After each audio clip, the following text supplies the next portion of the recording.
13 वर्ष एका फुलाच्या शोधात जंगलात फिरला आणि जेव्हा सापडलं तेव्हा त्याला रडू कोसळलं। पण असं काय स्पेशल आहे या फुलात? तर 2012 पासून इंडोनेशियाच्या वेस्ट सुमात्रा मधल्या सुंपूर कुडूस या घनदाट जंगलात इंडोनेशियन बोटॅनिस्ट सेप्तियान आंद्रिकी आपल्या टीम सोबत एका फुलाच्या स्पीशीजच्या शोधात होता।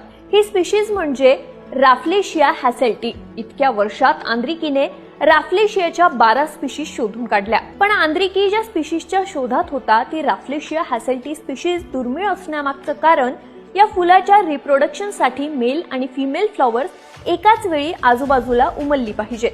पण दुर्दैवाने बदललेल्या नैसर्गिक वातावरणामुळे फिमेल फ्लॉवर्सची संख्या खूपच कमी उरली आहे। 12 वर्ष जंगलात फिरल्यानंतरही अँड्रिकीने हार मानली नव्हती।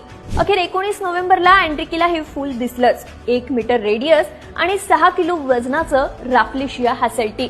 सायंटिस्टना भीती होती की राफ्लेशिया हॅसेल्टी पृथ्वीवरून कायमच नष्ट झालंय, पण ते अजूनही अस्तित्वात आहे हेच सिद्ध करण्यासाठीची अँड्रिकीची धडपड होती। म्हणूनच या दाट जंगलात जेव्हा हे फूल अँड्रिकीला दिसलं तेव्हा त्याचं रडणं ठरलं इतिहासातलं सर्वात मोठं इमोशनल स्टेटमेंट।